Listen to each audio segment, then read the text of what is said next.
Europa se desliza sobre una pendiente muy resbaladiza hacia la creación de una congregación de estados antiliberal, algo totalitaria, ¿por qué no tiránica? Y uno de los elementos que podrían acelerar este proceso es la gran estafa de los 800.000 millones de euros de financiación para el gasto de defensa que podría permitir a la actual clase política globalista perpetuarse en el poder o al menos afianzar su futuro político en el liderazgo gracias a los mecanismos de extorsión que podría practicar a los distintos países que lleguen a endeudarse con esos grandes presupuestos de armamento. Habrás visto recientemente lo que ha pasado a Hungría, por ejemplo. Víctor Orbán, que quizás haya salido como el díscolo, ¿no? El caso, quizás la oveja negra, ¿no? De la Unión Europea, ha sido amenazado una y otra vez con verse retirados toda una serie de fondos europeos porque no atiende su política a los criterios globalistas de la clase hegemónica. ¿Y quién no nos va a decir que a lo mejor inyectar esa gran cantidad de dinero para que los países se endeuden no sea precisamente una maniobra que se orquesta con el fin de tener a cada país rehén, comprándole tanta deuda y ser la Unión Europea poseedora de tanta deuda de esos países para que finalmente esos países se plieguen a las condiciones de los globalistas, hasta incluso, y lo estamos viendo en Rumanía, permitir que determinadas circunstancias políticas, determinados auges se puedan controlar, repito, tal y como está ocurriendo en Rumanía. Acaba de ser inhabilitado Cailin Georgescu, el ganador de las elecciones que han sido después invalidadas por la Unión Europea porque Rumanía no votó de acuerdo con el interés de la clase globalista. Y la inhabilitación en las últimas horas del candidato que ganó unas elecciones que habían sido anuladas y además sin una argumentación suficientemente clara, nos avanza una idea acerca de por qué quieren acelerar este proceso y por qué cada 2 por 3 la Unión Europea trata de vincular a sus miembros a través de un endeudamiento masivo. ¿Será para que finalmente esos políticos se anclen a una estructura de poder con unos estados hiperendeudados y al final garanticen así su perpetuidad? Tenemos que analizarlo y de ahí realizo este vídeo contestando un poquito a otro vídeo que he visto de Rubén Gisbert que habla de cómo esta operación es una operación que se enmarca dentro de la estructura de la OTAN, puesto que todas estas fuerzas quieren estar dentro de la OTAN y que también Estados Unidos forma parte de esta estructura, incluso la administración Trump. Sin embargo, al respecto, tengo algo que opinar, quiero opinar algo, porque mi punto de vista es algo diferente. Desde mi punto de vista y sobre todo de acuerdo con las últimas declaraciones de Ursula von der Leyen, tal vez, la operación tenga que ver con un aislamiento progresivo precisamente de Estados Unidos, pero no Estados Unidos como país, sino la administración Trump, mientras la administración Trump esté gobernando en Estados Unidos. Qué curioso que ayer, de hecho, han sido detectados una serie de drones, aviones, objetos volantes alrededor de Mar-a-Lago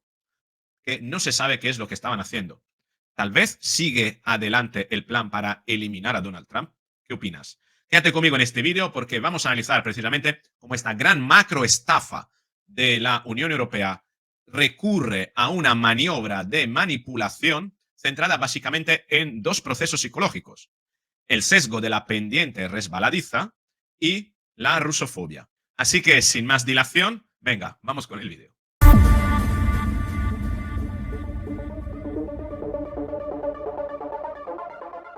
La falacia de la pendiente resbaladiza afirma que si se toma una decisión, o mejor dicho, si no se toma una decisión, como por ejemplo protegerse, incrementar el presupuesto en defensa, se desencadenarán una serie de consecuencias catastróficas e inevitables. Rusia avanzará conquistando todo el territorio europeo.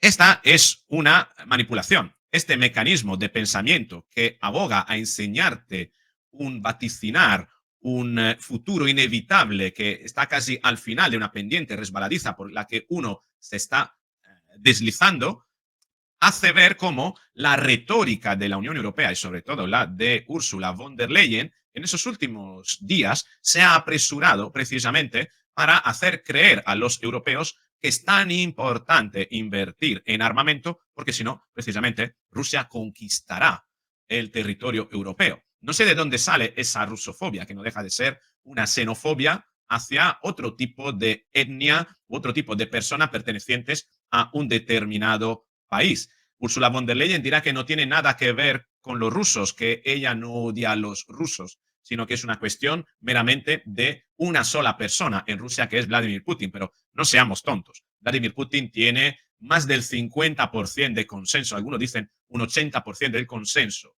en Rusia. Y no olvidemos tampoco otra cosa, que Vladimir Putin en Rusia es un moderado. ¿Y esto qué significa? Que de arrastrar el conflicto más años, teniendo en cuenta la edad que tiene Vladimir Putin y la posibilidad que se va a perpetuar, de hecho se va a perpetuar él hasta el 2033, si no me equivoco, si no recuerdo mal, ¿qué podría pasar en la eventualidad de que Vladimir Putin muriese y le sustituyera una persona quizás más radical desde ese punto de vista? No olvidamos que esto podría pasar y desde luego enfrentarse a Rusia, hacerlo de la manera en la que lo está haciendo la clase política europea globalista, no parece una forma muy inteligente de hacerlo. La pendiente resbaladiza como mecanismo de manipulación que están utilizando, te voy a poner un ejemplo con una frase, se divulga, se viraliza a través de frases del tipo: si no nos protegemos, Rusia tomará toda Europa en poco tiempo. Esto es una falacia porque uno no demuestra que una cosa conlleve necesariamente a la otra de forma inevitable y además usa el miedo para evitar el debate sobre alternativas posibles y pacíficas, ¿no? ¿Cómo se puede evitar esta falacia? Bueno, preguntándose, ¿hay pruebas concretas de que esto pasará seguro? Con tan solo esta pregunta se puede desmontar todo esto. Y lo curioso es que en los últimos días, por eso he querido poner la imagen de miniatura que has visto, las personas que han decidido, que están decidiendo el rumbo de la Unión Europea, no casualmente son tres personas que la tienes ahí en la miniatura, que no tienen nada que ver con la Unión Europea. Zelensky no pertenece a la Unión Europea, Ucrania no pertenece a la Unión Europea. Ursula von der Leyen no ha sido elegida directamente por los europeos. Y tercero, el señor Costa tampoco, pero si añadimos a esto también que existen los británicos que están medrando, un presidente, el de Francia, que está en las horas más bajas de popularidad, desde luego Macron no es la voluntad de todos los franceses y menos la voluntad de todos los europeos. Con respecto a esto, queda evidente que lo que estamos teniendo delante es un grupo, una élite restringida de personas que poco tienen que ver con la voluntad de los europeos, que está tratando de decidir irremediablemente el futuro de los europeos, porque incrementar el presupuesto armamentístico en los términos en los que quiere hacerlo Ursula von der Leyen supone un recorte o una deuda o un recorte de toda una serie de características y beneficios que los ciudadanos reciben por pagar sus impuestos, al margen de que posiblemente tengamos incluso un tercer efecto, será el incremento de los impuestos. Por tanto, ¿a quién beneficia realmente ese rearme de la manera en la que lo están haciendo? Sí, por un lado, los países se van a endeudar más. Por el otro, vamos a tener un recorte de nuestro bienestar y de los servicios públicos que son garantía de bienestar. Y tercero, vamos a tener que pagar más impuestos. ¿Realmente todo esto nos beneficia? ¿A quién beneficia entonces? Fíjate que además von der Leyen decía esto con respecto a lo importante que es ahora invertir en defensa. Fíjate. Extraordinary times call for extraordinary measures. And this is also true for my commission. To deal with the challenging way ahead, we need to switch into a preparedness mindset. Y además lo vendía como una oportunidad con ese neolingüismo orwelliano. Parece ser que todo esto ahora nos está haciendo bascular hacia un mundo en el que es bueno invertir en armas, ¿no? En lugar de invertir en servicios que puedan beneficiar a los ciudadanos, ahora pues el discurso de la guerra. Es bueno ir a la guerra es productiva, la guerra es buena, hay que estar preparados para la guerra. Fíjate. The Commission is ready to tackle today's crisis. We need speed, we need scale, we need determination. We have a once-in-a-generation chance to build a stronger, a more prosperous, a more secure Europe. So let's seize the moment because it's Europe's moment. Vamos, la has escuchado, ¿no? Como que ahora la guerra es una oportunidad, además una oportunidad que tenemos que aprovechar y nos tenemos que apresurar, casi como fuera el remate final de las rebajas del Corte Inglés. Tremendo. Y lo curioso de todo esto es que Ursula von der Leyen apela a lo que es otro mecanismo de manipulación, que es el principio, la falacia de escasez.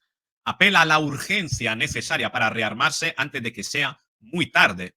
El principio de escasez o la falacia de escasez es una técnica de manipulación que trata de incrementar el deseo de compra de una idea o de un bien, haciendo que ese bien o ese producto o esa oferta parezca limitada en el tiempo o que de no aprovechar en un determinado momento la persona se perderá una ganga increíble o, por supuesto, tendrá que enfrentarse a consecuencias bastante peligrosas o bastante arriesgadas. La idea es que lo escaso, en este caso es el tiempo, hay poquito tiempo, es necesario actuar, parece más valioso y provoca miedo a perder la oportunidad. El plan de los 800.000 millones de von der Leyen no es más que una ganga en plan oferta válida hasta medianoche. Aprovecha antes de que se agote el tiempo, aprovecha antes de que Rusia invada tu territorio.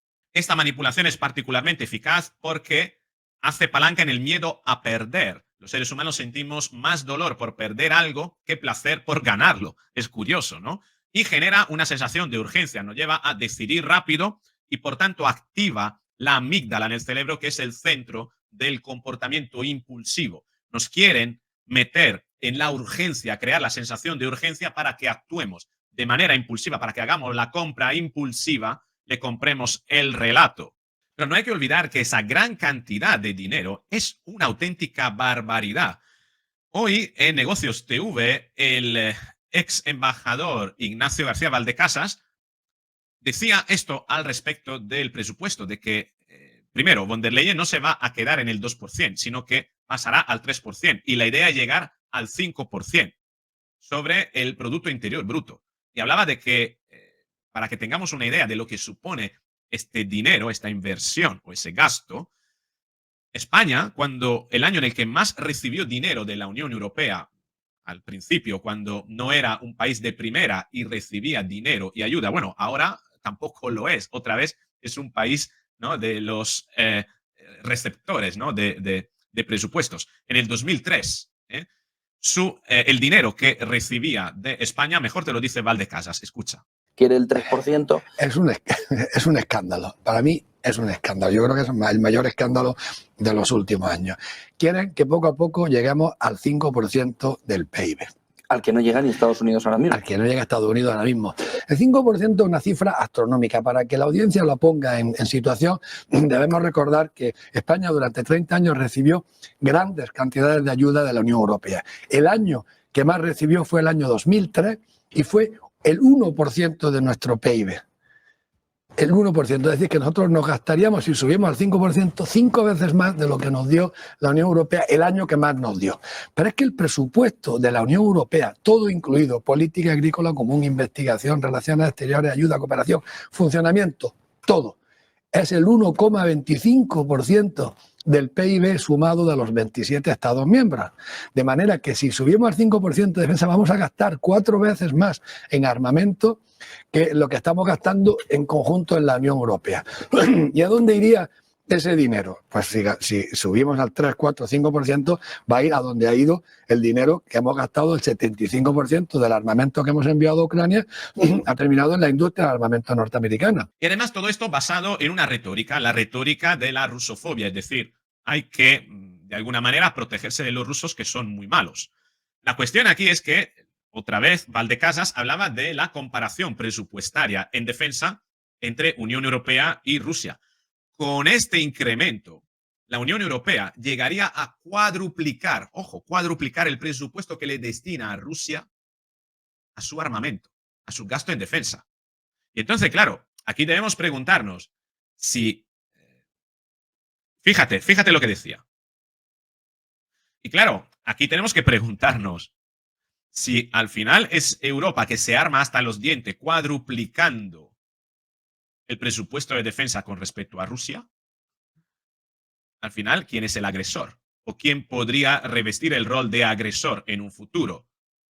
¿El que tiene el presupuesto una cuarta parte o el que tiene el presupuesto que es 4 veces mayor? ¿Quién sería entonces el verdadero agresor? ¿Europa o Rusia? Y a partir de aquí, Valdecasa también vertía sus propias dudas sobre el motivo por el cual nos estamos armando, o Europa, o von der Leyen, mejor dicho, se quiere armar hasta los dientes. ¿Y cuál era? Escucha. La Unión Europea más el Reino Unido son cerca de 400.000 millones de euros al año, mientras que Rusia se gasta 110.000 millones de euros al año. O sea, una amenaza de alguien que se gasta la cuarta parte que lo gastamos nosotros en defensa. No es creíble. Si no somos capaces de defendernos cuando gastamos 4 veces más, es que estamos muy mal administrando los recursos. Y claro, lo fácil es tirar con la pólvora del rey y subir. Ahora estamos en el 1,9% del PIB de la Unión Europea dedicado a la defensa. El Reino Unido gasta un poco más del 2% y va a llegar al 3%. Pero todo sumado es casi 4 veces más que Rusia. ¿Y somos incapaces de defendernos de esa supuesta amenaza? No, la amenaza es una farsa. Y la amenaza proviene de la guerra de Ucrania, de que Ucrania sería la primera pieza del dominó. Pero es que ese argumento no se sostiene, porque los expertos independientes que están por encima de cualquier sospecha, como el profesor Waltz americano de Harvard, o Mersheimer de Chicago, o Sachs de Columbia, manejando los datos, y todos sus colaboradores que han leído todos los artículos y todos los discursos de Putin con lupa, dicen que no hay nada que nos haga pensar que Ucrania es el primer país que va a atacar Putin y que va a seguir adelante la Federación de Rusia.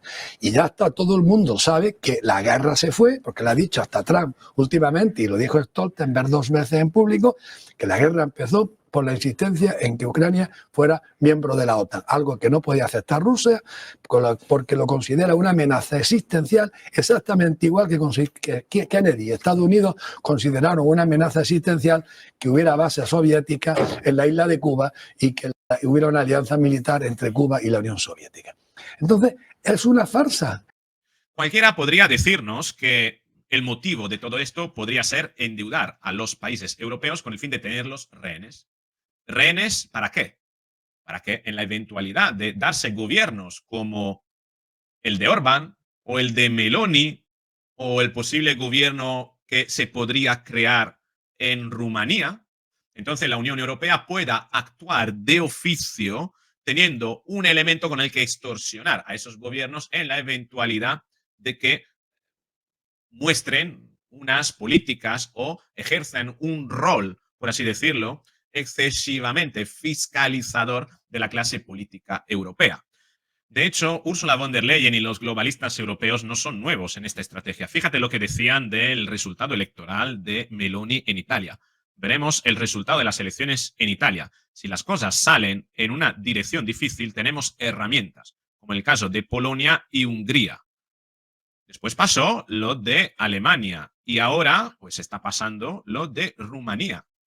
El candidato Georgescu que está viéndose ante una dificultad y otra para poder mantener su candidatura. Tan es así que en las últimas horas ha sido rechazada su candidatura a las elecciones, habiendo ganado la primera vuelta. En las elecciones anteriores, en la primera ronda de las elecciones anteriores de finales del año pasado, que han sido anuladas porque a la Unión Europea básicamente no le gusta este candidato porque es un candidato claramente Unión Europea globalista. En Rumanía hubo claramente un golpe de Estado. Lo dijo Vance, pero ya se había dicho antes desde varios puntos de vista.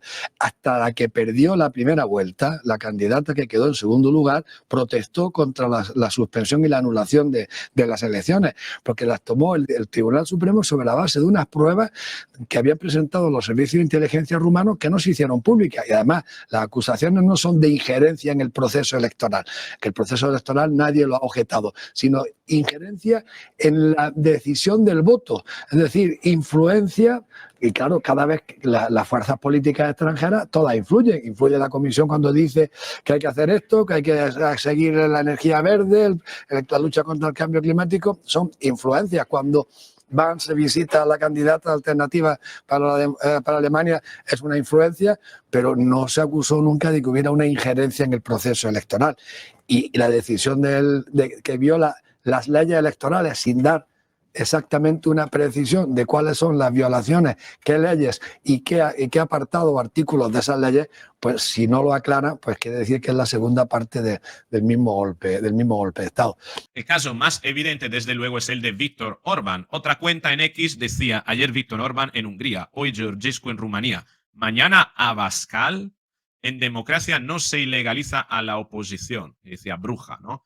Estas imágenes de plastilina son las imágenes creo que aluden a la bruja de Bruselas. De hecho, hoy Infoblogger decía esta misma estrategia que en Rumanía no van a parar. La Fiscalía Anticorrupción abre una investigación a Vox por financiación irregular. Lo hace tras una denuncia del PSOE en la que señalaba irregularidades en la financiación del partido de Santiago Abascal por el préstamo del banco húngaro y la venta de merchandising. Puede ser que estemos ante una situación similar, es decir, que los globalistas europeos, todas las elecciones y elecciones de determinados países que tienden hacia un espectro político que es más bien soberanista y trata de cuestionar el sistema burocrático, ¿no?, de la élite que está instalada en Bruselas, traten de intervenir con las herramientas de las que disponen para evitar que esos partidos puedan crecer más de una cantidad o puedan incluso llegar a gobernar. Y fíjate lo que decía Claudio Borghi, que es un senador italiano, un senador para la Liga Norte en la Toscana, que explica muy bien este mecanismo. Lo vamos a traducir y lo vamos a leer. La cuestión es sencilla. Si von der Leyen se presenta en la mesa y dice se pueden gastar 800.000 millones en armas, el instinto de todos los que están sentados allí es calcular que ganará su país con ello. Lo entiendo. Todos encontrarán algo que ganar en ello. Es dinero para gastar. Si él hubiera dicho que hay que encontrar 800.000 millones para ponerlos aquí, recortarlos y grabarlos, habría habido una revuelta. De hecho, ni siquiera Orbán se opuso al plan. Pero está mal, maldita sea.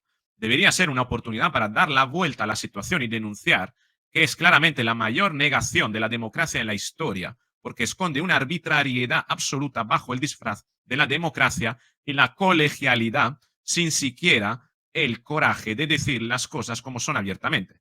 No se puede aceptar un sistema donde no puedes gastar tu dinero en hospitales, fábricas, carreteras, porque de lo contrario te ponen bajo procedimiento. Mientras que si alguien se despierta con la emergencia del mes, entonces mágicamente puedes gastar. Italia ganará con el plan de rearme y objetivamente nuestras Fuerzas Armadas estaban en gran necesidad de inversiones después de años de recortes, pero no podemos ni debemos seguir su juego, ni sin siquiera denunciarlo para hacerles entender que el truco del dinero que ya no está lo comprará ya nadie. Confío en que el presidente Meloni lo diga en voz alta. Mientras tanto, yo empezaré a decirlo y lo haré en todos los espacios. El dinero no es infinito, porque gastarlo tiene consecuencias. Y como gastarlo es una política, es una decisión política, pero el proceso de toma de decisiones debe ser democrático, no guiado por la mentira más creíble del momento para crear emergencias que no existen y permitir que la camarilla de eurócratas tome cada vez más poder a costa de la soberanía nacional. Y este es el verdadero intríngulis de la cuestión.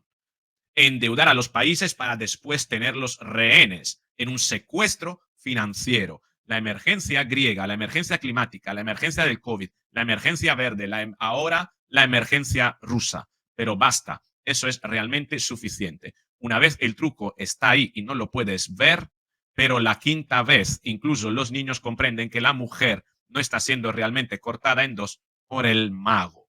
Esto es lo que decía el senador italiano Claudio Borghi y tiene toda la razón, porque estamos ante una operación financiera para secuestrar Europa. ¿Y por qué lo digo? Porque fíjate cómo, y esto no tiene nada que ver, contrariamente a lo que he escuchado decir a Rubén Gisbert, desde mi punto de vista, un punto de vista muy humilde, no dispongo de los conocimientos de Rubén, pero creo que tengo una misma capacidad de análisis, no tiene nada que ver con estar en la OTAN. Creo que esta operación no tiene que ver con la OTAN, sino que tiene que ver con la creación de unas fuerzas, de un conglomerado de fuerzas globalistas que quieren perpetuarse en el poder y excluir del club aquellos que no siguen su juego.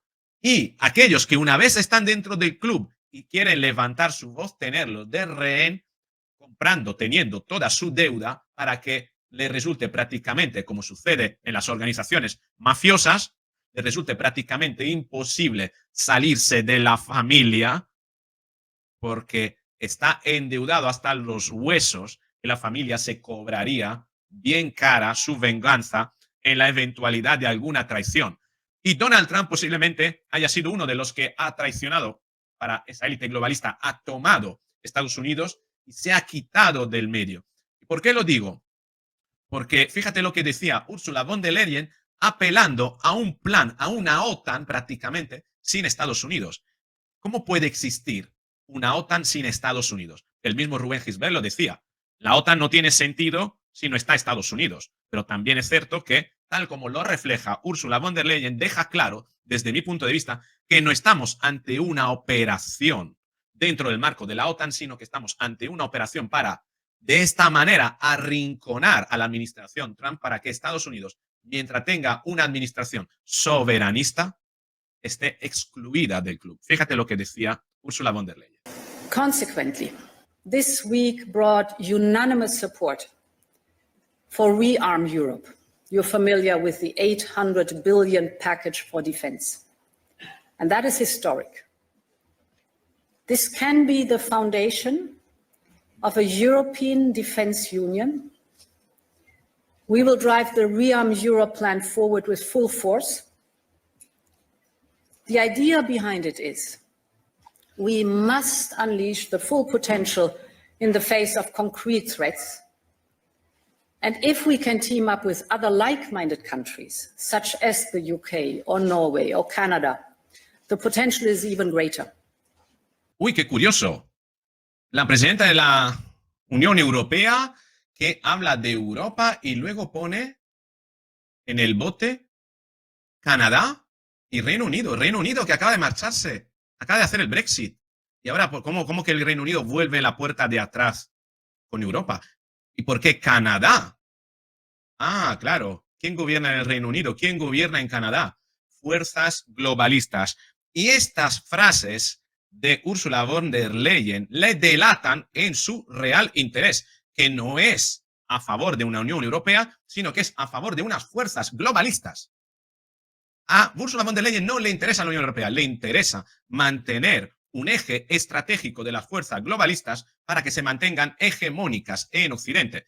Y si esto pasa por excluir incluso a Estados Unidos, por ser una fuerza ahora soberanista, imperialista, como lo es Rusia, que pase por delante, que vaya por delante también Estados Unidos. Es muy clara, es muy claro, y estas palabras, le da un golpe al micrófono, estas palabras de Ursula von der Leyen son muy importantes, porque revelan el plan maestro. El plan maestro es mantener como fuerzas hegemónicas al globalismo y a todas las estructuras comerciales y financieras que sostienen a ese globalismo. ¿Y por qué digo estructuras comerciales, corporativas y financieras? Porque fíjate, tú me dirás, bueno, pero que en Canadá ya no está Trudeau. Sí, pero ¿quién ha sido elegido presidente de gobierno del Canadá? Fíjate, un ex gobernador de un banco. Uy, y qué casualidad, el Banco de Inglaterra. Ay, ese banco que fue hundido por parte de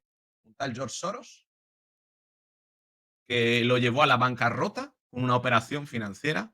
Mark Carney, esta es noticia de ayer, Mark Carney es el nuevo primer ministro de Canadá, presidente del gobierno de Canadá. Canadá es una monarquía. Y fíjate lo que dice, Trump no puede ganar. Estamos hablando de una unión, un eje que se está creando en contra de Estados Unidos para extorsionar incluso a Estados Unidos, tal como se está haciendo con Rumanía desde un punto de vista financiero. Y si eso tiene que pasar por un incremento armamentístico europeo con el fin de que Europa incluso se convierta en una fuerza, una potencia militar, incluso más fuerte y más potente que Estados Unidos, ese eje hegemónico globalista lo hará, pondrá en marcha ese plan para tratar de amedrentar incluso Estados Unidos y cualquiera que se interponga a cuestionarle su hegemonía. Es evidente que Trump no gobernará en Estados Unidos todo el tiempo. Dentro de 4 años la cosa podría cambiar. Entonces, Estados Unidos, con un nuevo gobierno, volvería a estar dentro en la eventualidad de tener un gobierno con fuerzas globalistas. Pero este es el plan. Todo se está surtiendo, todo se está poniendo en marcha a costa nuestra, a costa de nuestro dinero y de nuestra real seguridad, en este caso financiera, como operación para tratar de debilitar a las fuerzas soberanistas y para mantener la hegemonía de las globalistas. Pero la cuestión aquí es, ¿y por qué hay que hacerlo tan rápido? ¿Por qué tenemos que comprar el relato tan rápido? Y sobre todo, ¿por qué hemos llegado a esta situación en la que tenemos que armarnos con tanta prisa? Porque si no, Rusia nos invade. ¿Qué se ha hecho entonces o qué no se ha hecho en los años anteriores para llegar a estar tan expuestos, ¿no? Y tan en riesgo? Y sobre todo, si hay una clase política que nos ha expuesto tanto y nos ha llevado a esta situación de tanto riesgo y lo está diciendo y es la misma, ¿no será a la clase política esta la que tendremos que pedir responsabilidades? O tal vez seamos tan tontos de consentir a aquellos que han causado el problema, incluso darle la solución, poner la solución. Aquellos que nos han llevado a esta situación, encargarle la responsabilidad con la incompetencia que ha demostrado de incluso meternos en la solución. ¿De verdad tú crees que esto es efectivo? No, esto no funciona así. Bueno, supongamos que existe la amenaza rusa, pero si viniera ahora la Talleyrand o Metternich o incluso Kissinger, pedirían la incapacitación legal de todos los miembros del Consejo Europeo. Porque si tú tienes una amenaza, lo que no puedes hacer es gritar al mundo que tienes la amenaza y a continuación decir que no puedes defenderte y que te vas a rearmar para hacer frente a esa amenaza, pero que estarás en condiciones de hacerle frente dentro de 3, 5, 7 o 10 años.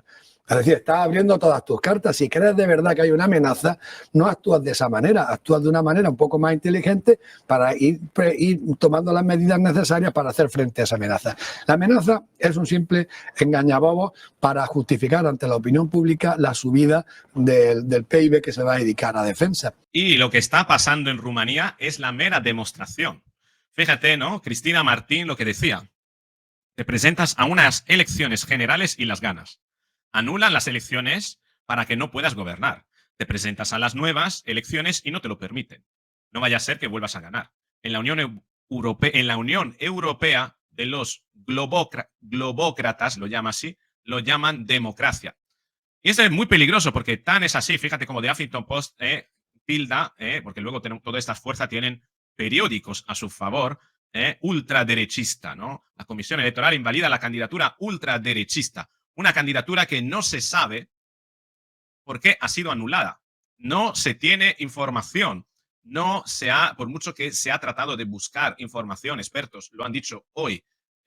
Uno de ellos es precisamente Oscar Vara, que a través de su blog, ¿no? De su canal de YouTube, dijo que no había encontrado razones, no se tiene información del motivo. Se alega que podría ser una cuestión de forma, de una firma puesta en la casilla errónea, es decir, que posiblemente se estén tratando de respaldar en cuestiones tan sumamente nimias como pueden ser fallos de forma. No hay que olvidar que Georgescu es un candidato que aboga por la neutralidad de Rumanía en el conflicto con Rusia. Fíjate lo que decía. Decía, tenemos que hablar de paz. Dice, como te he dicho anteriormente, tendríamos que ser observadores. no tenemos que meternos, no tenemos que involucrarnos, no es de nuestra incumbencia, ¿no? No tiene que ver con nosotros. Nosotros tenemos que preocuparnos sobre todo para la nación rumana y solo sobre la nación rumana. Tenemos que abogar por la estrategia de la paz. La estrategia de la paz que, según Georgescu, pasa por la soberanía, pasa por mirar a los intereses de su país, cosa que, desde luego, la élite globalista no quiere. Y la cosa es tan grave que una de las últimas frases de las últimas horas de Georgescu ha sido que si la democracia en Rumanía cae, todo el mundo democrático caerá. ¿Qué duda cabe de que la democracia está en juego, sobre todo en una Europa secuestrada por intereses globalistas que, como una mafia, tratan de generar relaciones de dependencia para mantener una unidad, una cohorte, una agrupación de países entre los que, si alguien levanta la mano y quiere salirse, puede ser fácilmente extorsionado a través de operaciones financieras que podrían poner de rodillas a su país y, por tanto, hacer caer a ese gobierno. Estamos ante una mafia que nadie ha votado y que ha secuestrado Europa y que, además, muestra el grave riesgo de dejar detrás de sí, como en la miniatura que tienes de este vídeo, un rastro de sangre importante, ahora que decide incluso invertir en el relato de que la guerra es buena. Iniciarán con este endeudamiento. Después habrá medidas para justificarlo.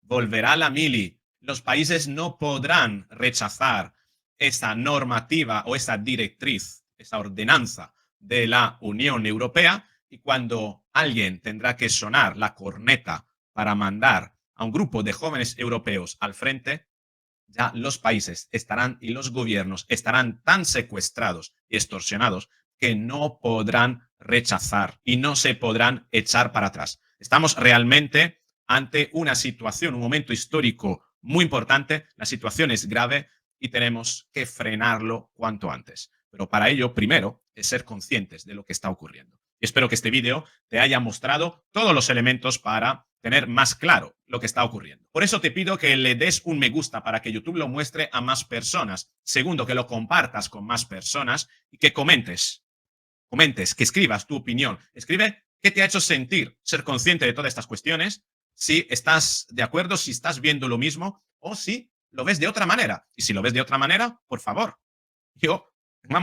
me encantaría verlo de una manera más positiva. Disponer de más información o disponer de un punto de contraste, ¿no?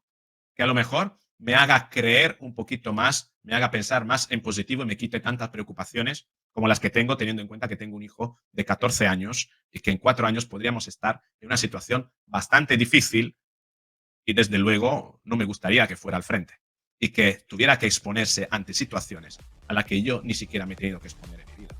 En fin, te espero en los comentarios. Con esto es todo. Nos vemos en el próximo vídeo.